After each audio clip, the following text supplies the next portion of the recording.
Good evening, everyone. Thank you. Another episode of Protecting the Vision, sponsored by the National Optometric Foundation. My name is Dr. Timothy Brown, Director of Education, and we have a fantastic topic and guest speaker for you today. So tune in, go ahead and text the link if you're watching us on YouTube. Share that link with your family and friends so that they can tune in as well. Our guest speaker is going to share some valuable information with you, and I don't want anyone to miss out. But before we begin the webinar tonight, I want to just take the time to introduce who we are. The National Optometric Foundation is the financial arm for the National Optometric Association, our parent company, our parent organization. And we support the NOA in various ways. We support them by teaming with them each year at the NOA convention to serve where we go, providing eye exams, free eye exams for the community, partnering with people, with companies like VSP who provide eyeglasses for the patients, and they also provide the lenses that's going to go into the frames for them, working together with doctors and technicians and students to help take care of the community that is underserved and underrepresented. The National Optometric Foundation and the association, we strive to promote the three silent killers, bring awareness and education to communities about the three silent killers of your vision: glaucoma, diabetic retinopathy, hypertensive retinopathy. The NOF is a nonprofit organization, so we do appreciate the donations that many of you have already given. And if you would like to give during this webinar right now, we do have a cash out, and you can send your donation over to us. It's $ Protecting the Vision. We also ask that you will just go on our website and learn more about us. We have a website, www.nationaloptometricfoundation.com.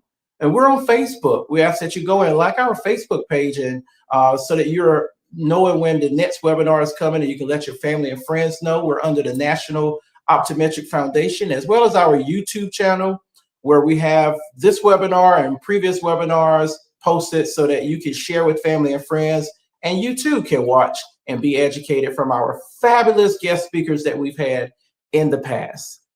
We are so thankful that you're tuned in. We want to continue to do these webinars where we're educating communities, and we're also supporting students who are currently in optometry school in various ways with scholarships, trying to help them get to convention so that they can be surrounded with like-minded people.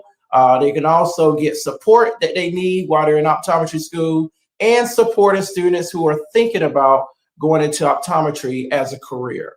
Continue to tune in to these webinars. We're going to get started with this webinar today. We have a great guest speaker who's going to share with us on the topic Beyond School Screenings, amblyopia, strabismus, myopia, myopia control and management, and so much more. If you're not aware of what those things are, don't worry. We're going to break it down for you, and you get to ask questions. You can put questions in the comment section. If you're on our YouTube channel, we'll be checking for that throughout the webinar. This webinar, we got the guest speaker, Dr. Donnie Kontz, who is a ocular disease resident with over a decade of experience in the optometric field, graduated with honors from the Southern College of Optometry in 2024. He has a master's degree focused in biomedical sciences from Wake Forest University Graduate School.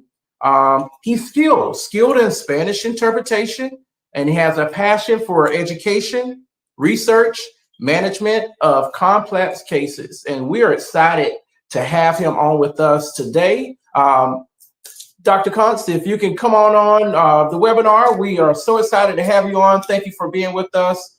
And we are excited about what you're going to bring forward for our listening audience today. Yes, thank you for having me. I'm excited to be here and break down some of these topics that we're going to go through today. Absolutely. I know that school is in session for some. You know, school is about to start for others. I know college is about to start, you know, so this will be a great topic for those who are listening, who are parents, you know, and you have a a small child or your child might be a teenager, this topic is going to benefit a range of people. So we want you guys to go ahead and grab your favorite drink and listen in as the doctor shares some wisdom with us tonight. And Doc, if you don't mind, I just want to ask you, parents watching may be wondering, what are some of the signs and symptoms? We're always wondering, what can we start to notice before it gets worse, that can indicate that their child does not see well? If you can help enlighten us on that question, please.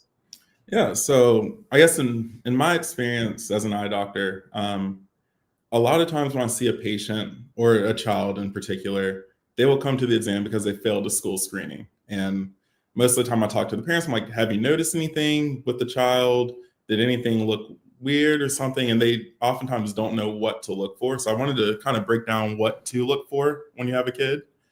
So some things that you should pay attention to as a parent of a child is if you notice your kid sitting too close to the TV, or if they're holding things really close to their face, that might be an indication that they can't see that clearly far away. And kids, especially when they're at a young age, they don't know kind of what they're missing out on. So if I have a patient who doesn't see well, and I ask them, like, is your vision blurry? Can you see the board at school? They'll say yes, because that's what normal vision looks like to them. They don't know. So as a parent, you need to be on the lookout for if they're sitting too close. If you see them squinting or straining their eyes. Sometimes kids will complain about getting headaches when they're reading books or doing schoolwork. And also you might have, if you see a white eye or something when you're taking a picture, that's another thing to be on the lookout for sure. One of the things that you mentioned that we see a lot, because, my wife, she sees children age 6 months and up, so we see children there at Insight Family Eye Care. And we have seen some today that came in because they failed the screenings. That's what you said. But we had one parent that tell us that they said, my child failed the screening at the peds doctor. Thankful that the peds doctor referred them over for an eye exam. And then we have some that's trying to start school and they do vision screenings there and they fail the vision screenings as well. So parents, if you're watching, Doc just told us that one of the indications there, if your child failed that vision screening, do not delay getting an eye exam. Call your optometrist, schedule your child. Don't delay. Do it today is what I say. Get that eye exam on the books. I know right now a lot of optometrists are booked out to October and November. Even an office near us, they're booked out to February. So that's why we're saying don't delay getting your child on the optometrist schedule so that they can get the help that we're here to give them, And then, Doc, one of the things that you also said was they don't know. Children don't know. Sometimes parents ask their child a question, well, why didn't you tell me? They don't know. They don't know what's normal and what's abnormal. So we have to help them by looking for these things that he's going to continue to mention tonight and make sure that we get them in to see an optometrist sooner versus later. All right. You talked about white eyes. That's something you're saying looking for in the picture. Why should parents look out for these things in pictures? Yeah, so a lot of the things we're going to cover tonight kind of pertain more towards a child's vision, making sure the vision's all right, making sure they have a good quality of life. When it comes to white eyes in a picture, that can indicate something that's sight threatening. It could also be life threatening. So that's definitely something you don't want to miss. And, if you're just out on vacation and you snap a picture of you and your kids at the beach or something, you notice one eye shines a little bit brighter in the picture than the other, I would definitely recommend getting in soon for an eye exam. So some things that could indicate are anything from like an eye cancer in kids, which can be treated if caught early and they'll have a good quality of life. It could be something like a retinal detachment, an eye turn, or various other things that we would never know unless you bring the child in for an eye exam. Wow, that sounds serious. And I want parents to know it is serious. Doc is telling you that these are signs that you can look for to make sure that you are doing your part and bringing the child in to see an optometrist so that we can help take care of them. So when you're taking that picture, if you see white, he just laid out what that can indicate so that you'll know that's not normal. Don't delay. Bring your child in and get their eyes examined there. Or is there anything else that you wanted to mention when it comes to that? I didn't know if you cover everything on your Yeah, slide up. yeah. So that slide pretty much covers a lot of the big indicators. One thing I forgot to mention is an eye turn. I've seen a lot of times kids and even adults that I see that are in their 20s, 30s, 40s, 50s with an eye turn who just say it runs in the family.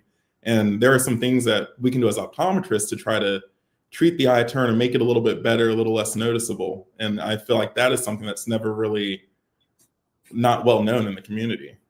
So I wanted to get that out there as well, and we'll go into that a little bit later. Okay. So that's good. That's a good start, man. You're coming out swinging, Doc. I like that. A lot of the parents watching today, I'm a parent as well there, but they have the question of, my child's, they're so young, why should I get an eye exam for them? Can you kind of go into that question there about why they need to have an eye exam? Yeah, for sure. So I guess first I wanted to start off by differentiating between what they do at school for school screenings, or if you go to a pediatrician and they screen for vision versus a full eye exam. And so whenever you're doing a screening for vision, you're more so checking if the patient or the child is 20/20. And a lot of times people ask me, what does that mean? And so for us to say someone is 20/20, long story short, that means you have perfect vision. But what it means is when we put up that small line on the screen, the top number represents what you can see from 20 feet away, and it's compared to the bottom number, which is what somebody with what we consider normal vision can see from 20 feet away. So if you're 20/20, that means at 20 feet away, you can see that small line. At 20 feet away, someone with perfect vision can see that small line. Now, as the bottom number gets bigger, that represents worse vision. So if you're 20/40, what you can see from 20 feet away is what somebody with normal vision can see from 40 feet away. So that's kind of what a visual vision screening assesses. It just assesses, can you see well? Do you have normal vision? When it comes to a comprehensive eye exam, especially for a kid, we check that to make sure the vision's all right. We assess the eye's ability to move around, make sure the eye muscles are working like they're supposed to. We check the accommodative power of the eye. And if you don't know what that means, it's just your ability to focus up things up close. So like I had mentioned before, some kids might get headaches when they're reading, or they might skip words when they're reading. That could be a sign that their eye muscles aren't working smoothly. They're kind of jumping around, or they can't focus up close and they need help with that. So that's something we look at it with comprehensive eye exams, as well as we also dilate the patient. So we actually look inside the eye to check the health, because sometimes a sick eye can still see 20/20, even though there's something going on inside the eye that needs to be addressed. Wow, that's good information. And I'm glad you also mentioned about the dilation. It's good to know that the dilation is done. So for the parents that may be watching, and the doctor put the drops in your eye, is to enlarge that opening, the pupil, so that they can take a deeper look into the back of the eye and check the health of what we call the retina, the back of the eye as well. Doc, I'm glad that you mentioned that as well there. So that's good. So let me see what we got here. Okay, you already getting some rave reviews there going out for you, Doc, from Dr. Orso. It says great information. And that's really good. Keep the family legacy alive. And looks like a family member, Amber, is saying this is very informative here. Thanks for this great overview. So people are learning. They're going to learn more as you continue to dive deep into this topic here. This is why we do these webinars each month, every third Monday at 7:00, so that we can keep our communities educated. Free public information provided by amazing guest speakers, as our guest speaker tonight there as well.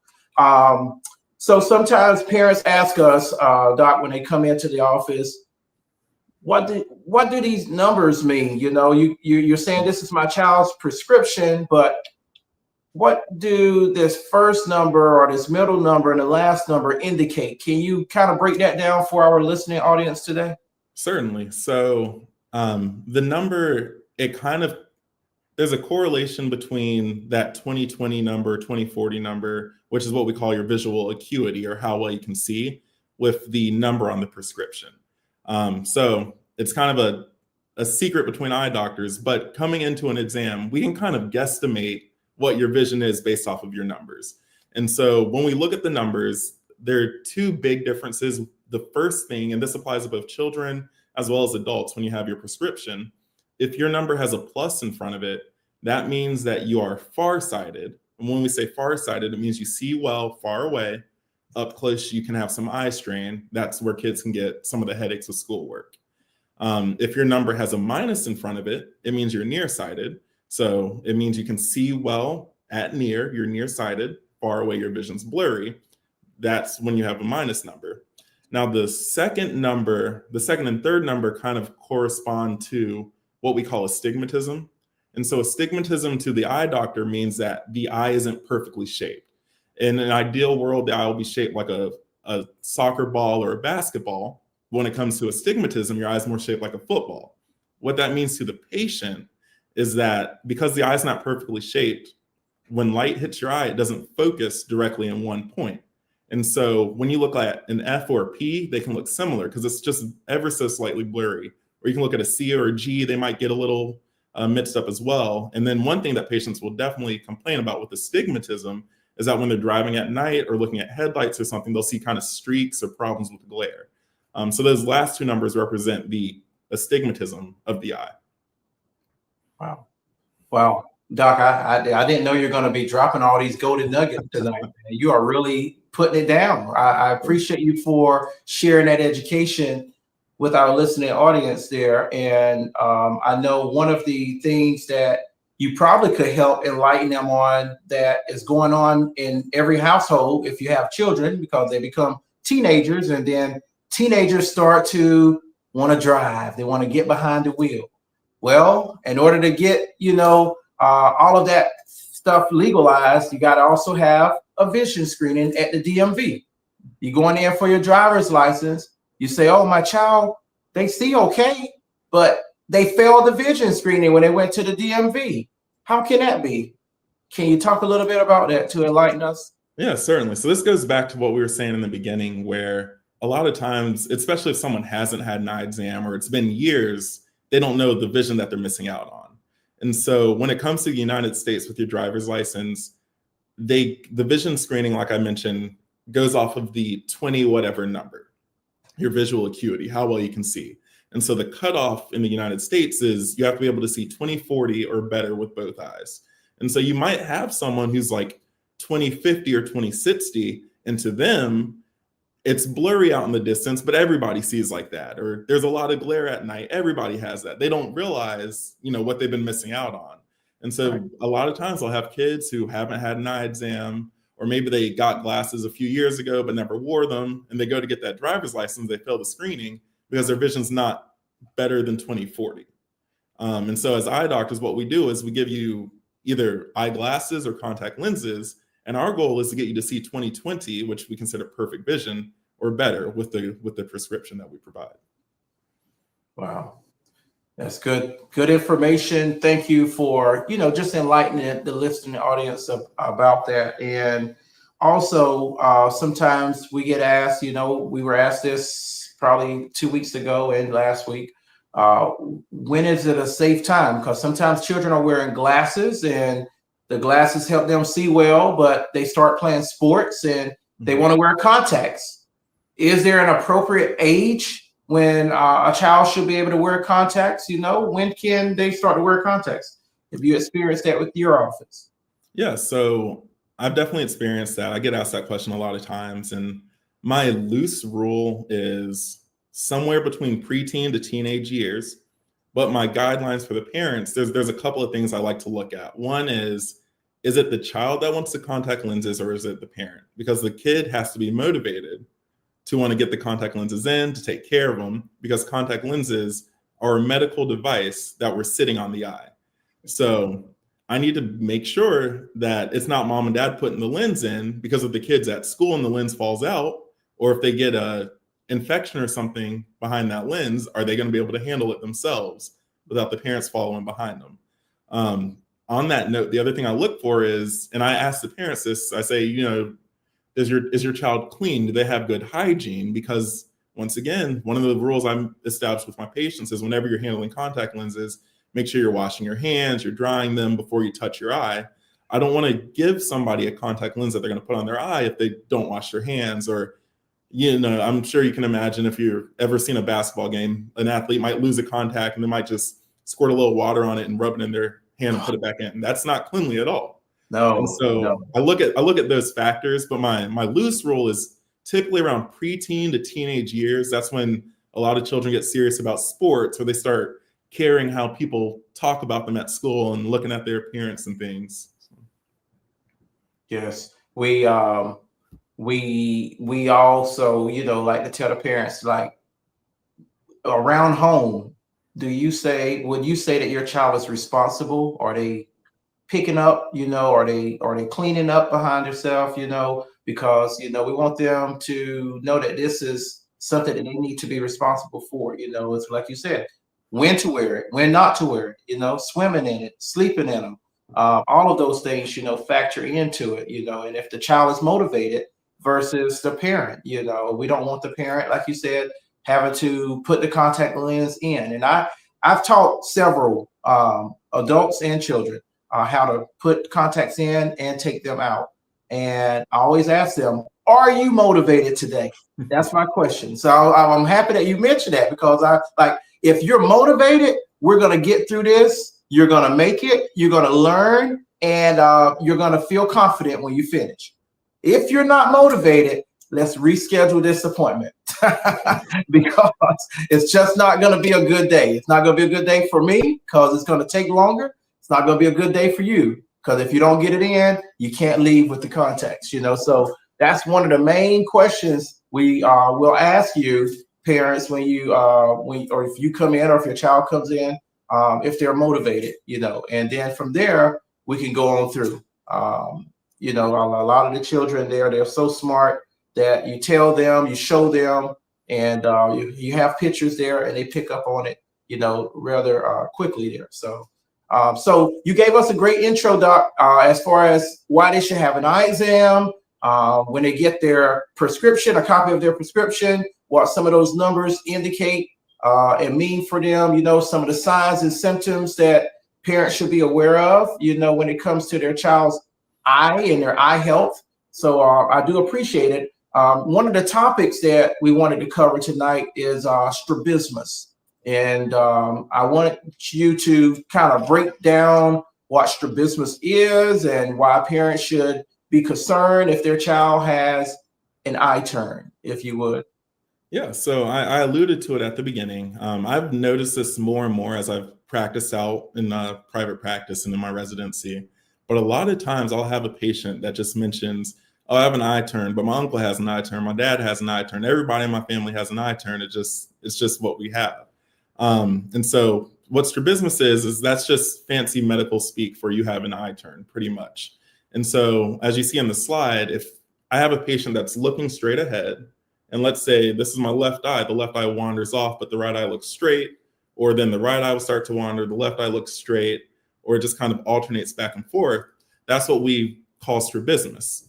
And so when you have a child with strabismus, there are certain things that we can try to do as doctors to help the child become aware that their eye is turning, so that way they can really focus on keeping it nice and straight. Or we can also do some treatments for the eye turn that might help it better in the long run. Because pretty much whenever you have an eye turn, a lot of times they're kind of alternating, they come and go, they're not that bad. But if they start to become constant, where one eye is continuously kicked out, or if your child wants to like play baseball or basketball, it can really affect their stereo vision and affect their performance in sports. And so one of my goals as a doctor is, you want to give your patient the best quality of life that you can. So I think a lot of times the eye turn goes misdiagnosed just because people just assume, everybody in my family has one. It's just the way it is. Yes. I'm currently catching up on a series, Godfather of Harlem, and I can't get over looking at Forrest Whitaker's eye turn all throughout those series that I'm going through there. And I'm just wondering, is this something that someone mentioned to his parents and it got ignored, or, what happened there? But parents listening to this eye turn, they may also want to know, what will my optometrist be looking for? What is the doctor looking for when it comes to an eye turn? Or, if my child has an eye turn, what type of treatments are out there, management that you do when it comes to strabismus? Yeah, so there are a couple of things we do as optometrists to assess an eye turn. And so I know a lot of times when I have the kid in my exam room and the parent's sitting behind me, I'll put up a funny picture or something for the kid to look at and I have them focus on that picture. You might see your eye doctor grab a paddle or they might use their hand, but they kind of cover one eye, cover the other eye. And what we're looking for is we're trying to induce the eye turn because we're trying to see, does the brain communicate well enough with the muscles, the eye muscles, to keep them focused on the target? And so while we're covering the eyes, we're looking for subtle movements of the eyes coming in and out. A lot of times when it comes to eye turns, they can be very subtle. I'm not too worried about that. I might mention it to the parent. If the child has mentioned they have problems reading before, I might delve deeper into it. But I do that kind of with their distance vision far away. I'll also, depending on how old the kid is, I might bring a hand puppet or something up close and have them look right there, right in front of their face, and do the same thing to mimic reading conditions because it can impact their reading. Other things I look at is it a large eye turn? So if I cover one eye and they're looking out in the distance and all of a sudden that eye just swings all the way out, like it's looking out in the past and one's looking in the future, I might have, a more serious conversation with the parent where I'm like, hey, this is big. Your kid doesn't have control of their eyes. They need treatment. So we look at the magnitude or the amount of the eye turn. We also look at, is it one eye that's only turning? The other eye stays nice and straight? Are they alternating? Or is it a constant eye turn? So for some patients, I'll cover the eye, it kicks out. Let's say the right eye is kicking out. And then when I uncover it, it swings back in. So that child has some kind of understanding that their eye is turning and the brain can bring the eye back in. Some patients, when I cover that eye and I uncover it, it sticks out. And so that kind of helps shape my treatment plan or the conversation I have with the patients. Now, when it comes to treatments of eye turns, a lot of times the best thing that you can do is just wearing glasses. So if you have a kid with a prescription and they have an eye turn, if you get them to wear the glasses, the eye turn can get better. Now, I know that's easier said than done. Some kids don't like to wear glasses at all. I understand that. But the research shows that just correcting their prescription helps with the eye turn. Now, if I have someone who has a large eye turn, like I had mentioned before, or it's constantly turned out, I'm a little bit more worried about that just because if that eye is constantly turned out, the brain will kind of learn to turn off the signal from that eye. Because if it didn't do it, that child would always have double vision. So it's a bit of a learning and coping mechanism that's going on in the child's head. And we'll get into this later on with a different section. But the brain just kind of learns to tune out that signal. And that's when I have my patients who are now 40 years old and one eye sees 20/20 perfectly, the other eye sees like 20/60, and it's blurry. And no matter what I do, that eye doesn't see better. And it's because that brain has kind of shut down the pathway to the eye that's always turned. Now, for those kids, I might recommend something like strabismus surgery. So remember, strabismus is our fancy way for saying eye turn. Surgery being they do surgery on the eye. And so they'll take that eye that's always turned out and they will kind of cut the muscles and the surgeon will kind of structure the eye back in place like it's supposed to be. Some other things we do is vision therapy. That is more so, it's geared towards having the kid understand like, oh, my eye's turning. I got to get it back into place. And each doctor has their own different kinds of programming that they might have you do, like at-home exercises or different activities the kids can do to make them aware of that eye turn. And then lastly, what some people have done is you can actually patch the good seeing eye and force the kid to use that eye that always turns in and out. And that way they're kind of forced to keep it nice and straight and narrow. So that's kind of what we look for as an eye doctor. And then those are kind of our treatment options as eye doctors as well for eye turns. That's good, Doc. A lot of great information. You are definitely throwing out some golden nuggets and educating our listening audience there. Thank you so much again for giving us that layout and explanation when it comes to strabismus. I heard you mention vision therapy, so I'm just interested, do you have people seeking your office for vision therapy because they don't have an optometrist or they haven't really heard of optometrists doing vision therapy? And do you think your office see maybe one or two vision therapy patients a week? So for my office in particular, where I work, so I work at a couple of different offices. Okay. During my residency, my ocular disease residency, I worked at the VA, and the federal government has a vision therapy. They call it a different name, but it's for veterans who, vision therapy can be for anybody. It can be a kid with an eye turn. It can be someone who's had a stroke and they're relearning how to navigate the world with that eye, with the vision they have. So I've done vision therapy in that sense at the VA through my ocular disease residency with patients who have had strokes, a lot of other complications that they've had at war. And then during my time at school, we spend time in vision therapy with both kids that have eye turns or reading problems, as well as patients who are older who have had strokes. And so the vision therapy, there's a bunch of different activities you can do. With kids, it's more so figuring out what keeps the kid engaged. When it's an adult in vision therapy, they kind of understand like, hey, this is my vision, this is the goal, this is what I have to do to get better. With the kid, it can be a little bit more challenging just because you have to keep them engaged. If you're giving them homework to do for that vision therapy, you have to make sure they like to do it so that they continue to do it and get better at it. Yes, yes. That's great and true. We had a gentleman, like you said, it can be for children or adults. We had a gentleman who's been dealing with diplopia, for a while now since he had vitrectomy done, and he's come in for regular eye exam, and the next step is going to be vision therapy evaluation, which we got him set up for there. So we do the vision therapy at the office as well to try to help people when their eyes are not working together as a team as well. So good. I just wanted to highlight vision therapy. I don't have a lot of guest speakers that will mention vision therapy on the webinar. So I just want people to know that that option is out there as well. Even if your current optometrist may not be offering it, they can possibly refer you to someone who could help you or your child if your eyes are not working together as a team. Vision therapy is great and it works. So it's good.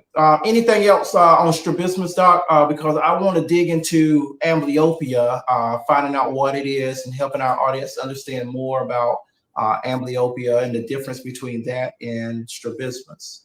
Yeah, I think we've pretty much covered all there is for strabismus without getting too into the weeds. So yeah, I'm more than happy to move on to amblyopia. Yeah, you did a great job on strabismus there. So I'm excited to hear as we talk about what is amblyopia, Doc. Take it away. Yeah, so you can see that first bullet point on the slide. This is the technical definition, which is reduction of best corrected visual acuity in the absence of any obvious structural anomalies or ocular disease. So if I were to break that down, what that means is if I have a patient, which the picture illustrates, let's say the non-amblyopic eye, that's this patient's right eye. So let's say the right eye sees 20/20. The left eye, let's say that's about 20/40, 20/50 vision. And so typically during my workflow in the exam, I'm like, okay, they probably have a little bit of a prescription in that left eye we need to address. And I go through my exam, I put the prescription I think is going to work for that patient, I put it in front of the eye, and the eye doesn't see any better than what you see there in that slide. And so my next step as a doctor, where we're constantly problem solving, we're playing detective. So I'm like, okay, let's dilate the patient. I dilate the patient just to make sure the inside of the eye is healthy, which is why it's important to at least, especially if you're a kid and you haven't had an eye exam, you need to have an eye exam and be dilated, definitely for your first eye exam. But let's say I dilate the patient, I look inside, everything looks healthy as well.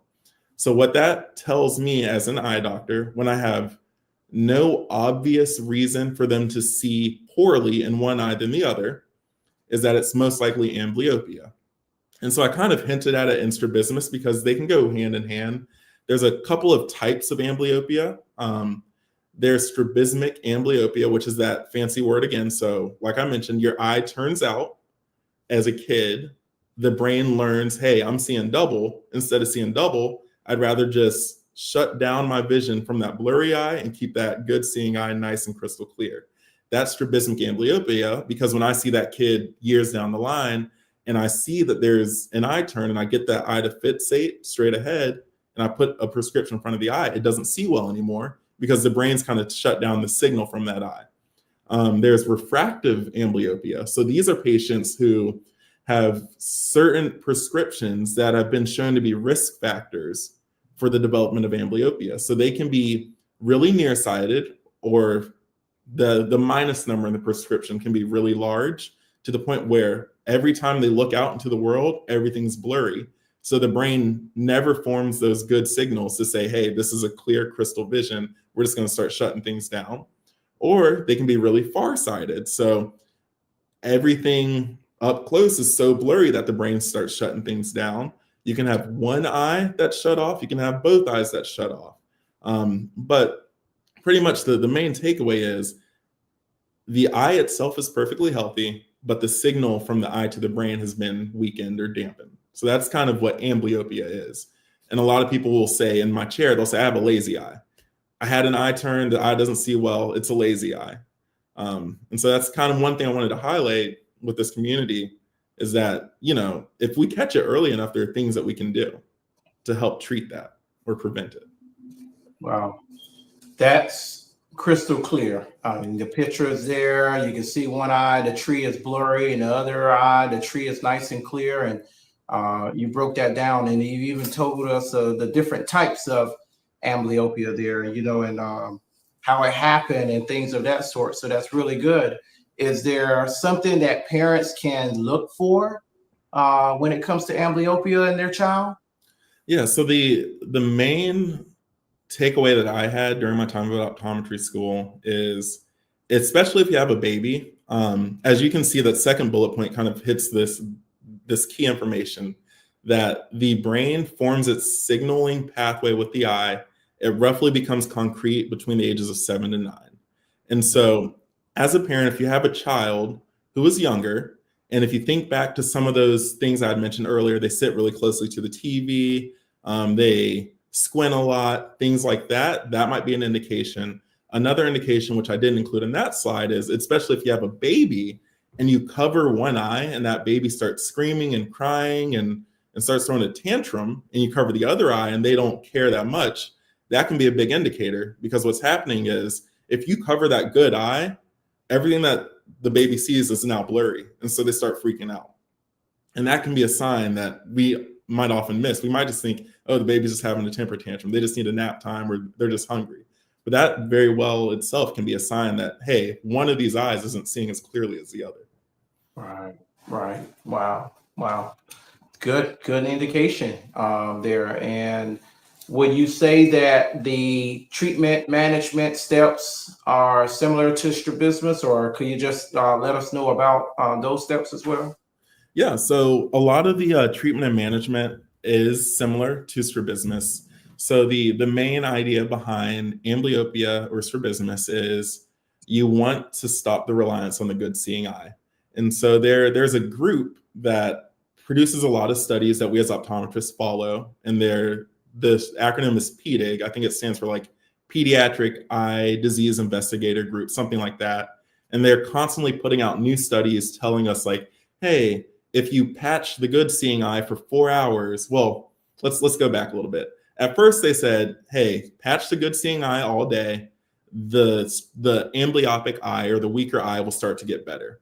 Then they revised that study and they said, okay, what if we only patched it for 4 hours? And they saw that, you know, patching it for 4 hours a day, the eye got better as well. And then they started looking at 2 hours a day. And so they're constantly revising things for us to do as doctors and for you guys to do as parents to try to get that weaker seeing eye better. So there's part-time patching is kind of the one of the takeaways from some of the most recent PDIG studies. So you can patch for, I think, 6 hours given severe amblyopia, But if it's moderate amblyopia, you only need to patch for 2 hours.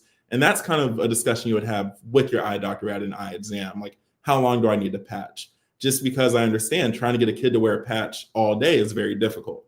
So not a lot of kids are going to want to do that. So that's why PDIC went back and said, what if we decrease the time? Another thing they look at is atropine drops. And these are drops that they're similar. They are dilating drops. They're not the dilating drops we typically use in an eye exam. They're a little stronger. But what we do is we dilate the good seeing eye with atropine to make the vision blurry.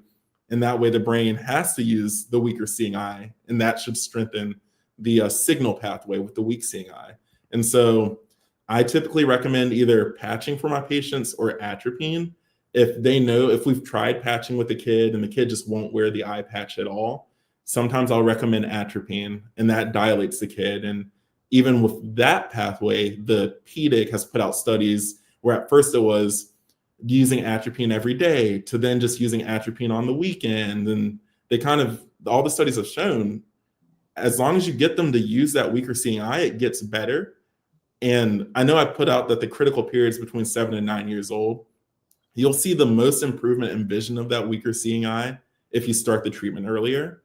But studies have even come out for teenagers and young adults in their early 20s that show that even if you start to do some of those treatments later on, it gets a little better. It's not going to get back to 20/20, but that vision will improve a little bit.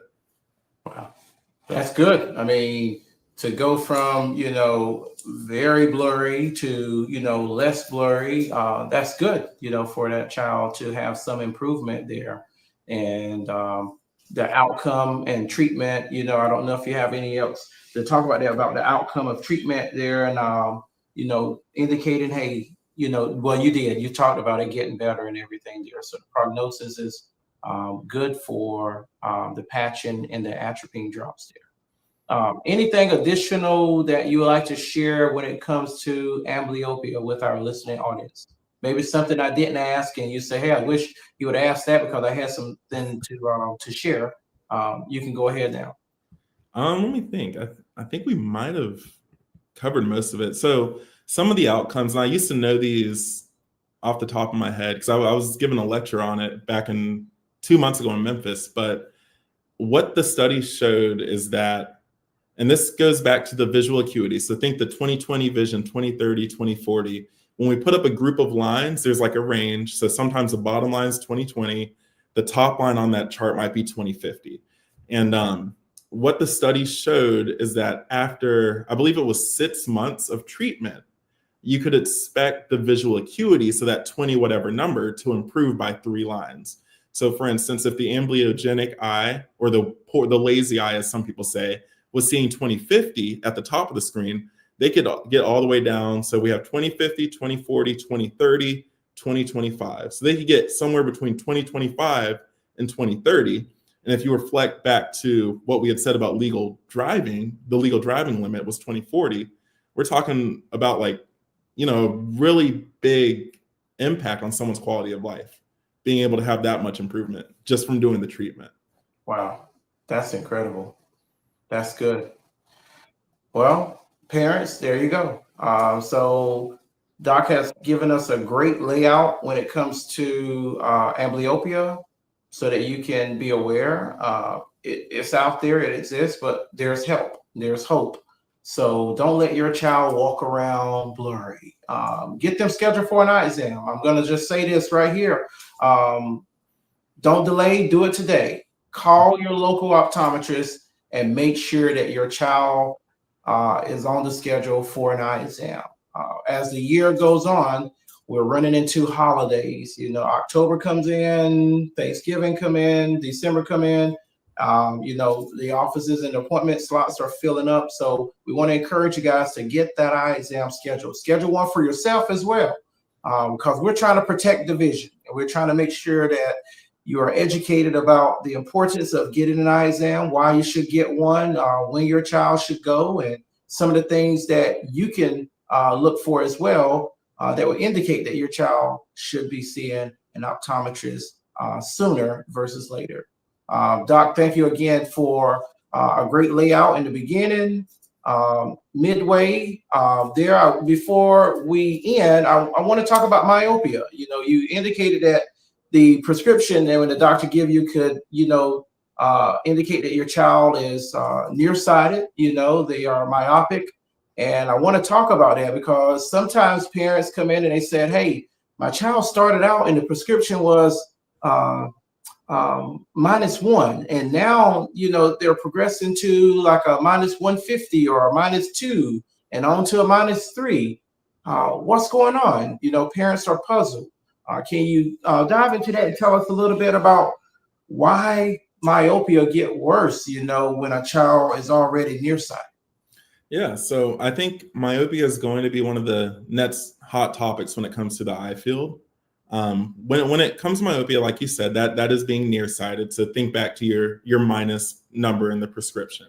And so the way I explain it to my patients, at least to the parents, I don't know if kids will understand this anymore because I don't know if they have projectors at school. But I always say like the back part of your eye being the retina is like the screen at school when the teacher would roll out the projector. And if that projector was too far back, the image on the retina would get, or the image on the screen would be blurry. And that's kind of how I attack myopia. And that's what research is looking at for myopia. And so what we have with myopia, it's one of two things. Either the screen is too far away from the projector, so it's blurry, or the focusing power of the projector is too strong, so the image on the screen is blurry. Now with myopia management, what we aim to control is the distance that the projector is from the screen. And the term that we have for the eye is called your axial length. And so for kids, if we were to continue this metaphor, the simile, your axial length grows, I think it's roughly like on average 0.15 millimeters a year. It grows a little bit faster when you're younger than 10, grows a little bit slower when you're a teenager. It tends to stop growing around like 18 to 20. But that's kind of the rate of change that we're looking at for axial length, which is the distance that the projector is from the screen. That's average. When somebody has myopia, they are nearsighted, things are blurry. The brain senses that. And so the body it's a wonderful machine that tries to fix itself. Now, when it comes to myopia, it kind of works in opposite. And it does the opposite of what it needs to do. So the brain senses something's blurry. It knows there's something there. And so it tries to start to develop the eye and stretch it and form it. And that process of the brain and the eye straining to see something leads to the eye getting longer. And so naturally, as a kid, when they're growing up, going through puberty, you're expecting the eye to get bigger as the body gets bigger. But when you have myopia and you have myopic degeneration, meaning the myopia is getting worse faster, the eye is getting a lot longer faster than it should.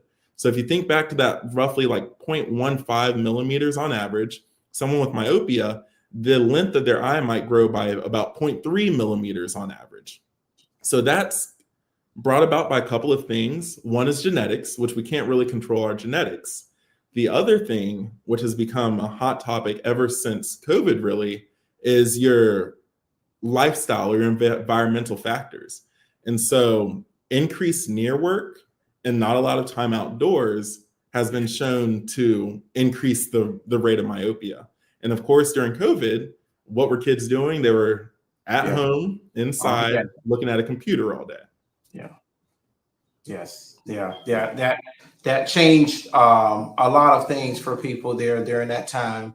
And children, you still have to try to encourage them today to go out on the outside. Me, growing up, we did a lot of outdoor activities, whether it just be kickball, or running around or playing basketball. We did a lot of that during our time, but things have changed.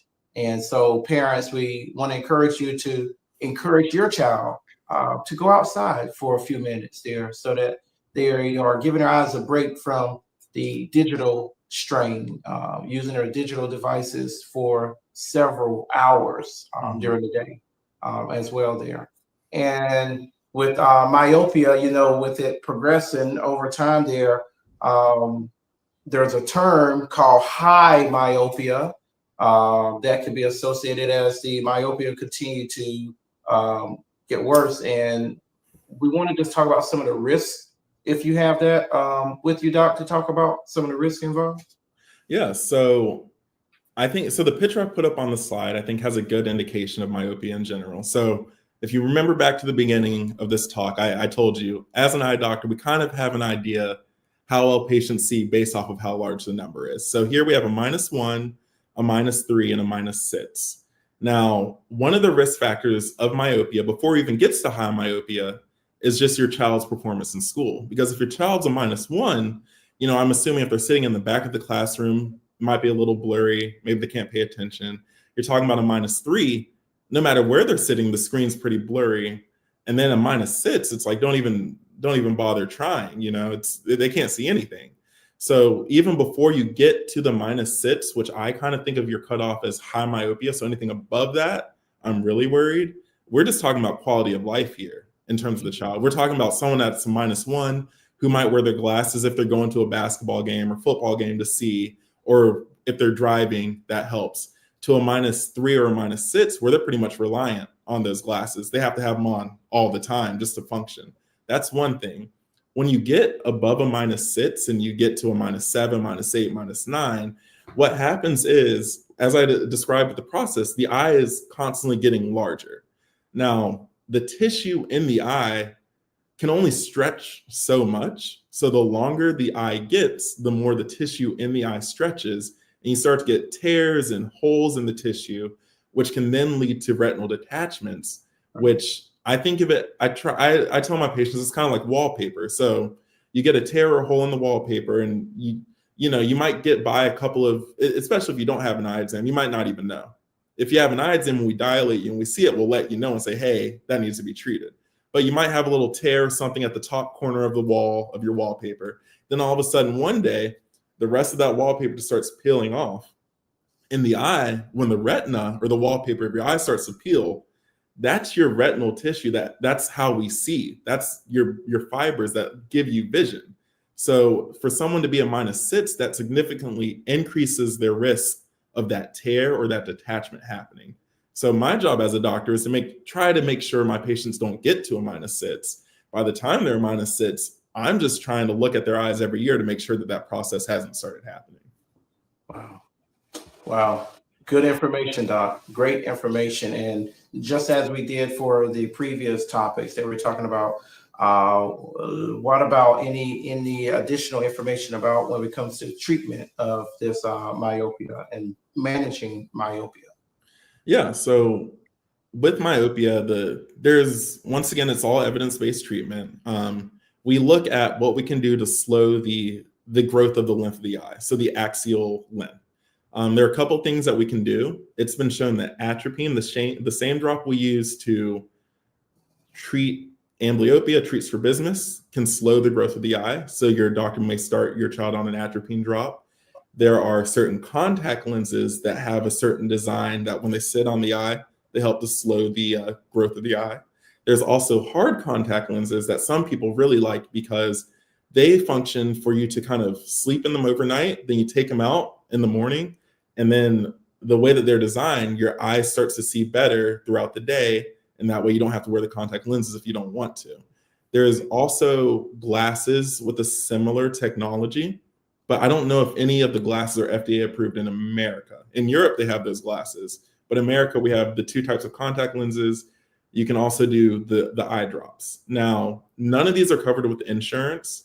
They might run you anywhere from like $700 to $1,000. So one thing I tell my patients is, if you go back to the studies, one thing that you can do that is free is get outdoors and get some natural sunlight. So studies have shown getting outside for at least 2 hours a day out in the natural daylight can slow the rate of myopia as well. So just get back outside, playing tag with your friends, playing hoops, whatever we used to do as kids was actually beneficial for our eyes. So.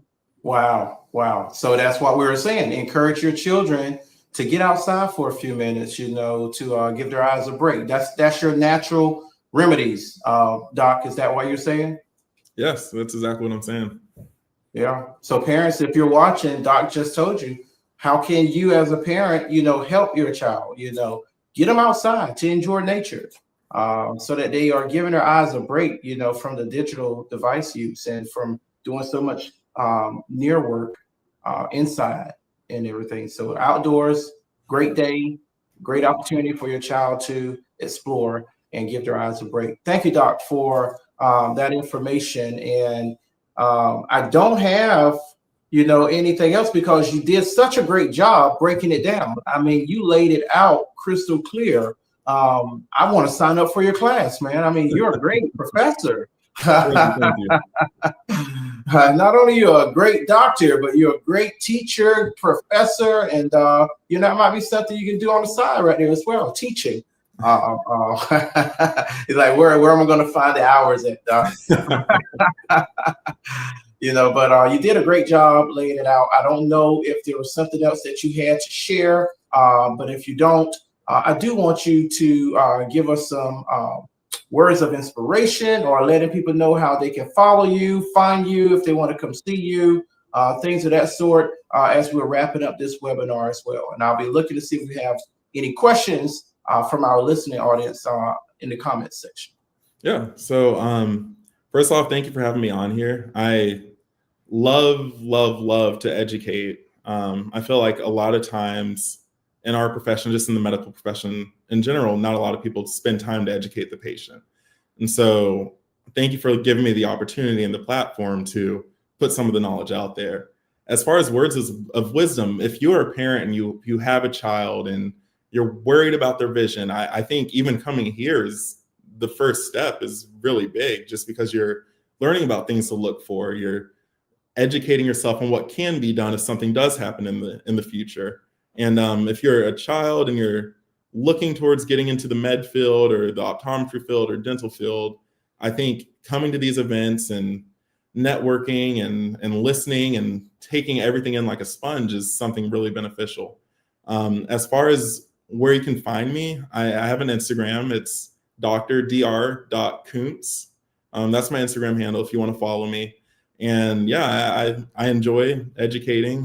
Sometimes I'll put educational videos out there. Sometimes they're a little bit more goofy. But I hope to do more engagement like this in the future. So thanks for listening to me speak for an hour. And if anybody has any questions, feel free to type it. I think I hit most of the big topics that people would have questions about, but you can always reach out to me or write it down here. You got a lot of people giving you kudos. So I was thanking them for the comments there.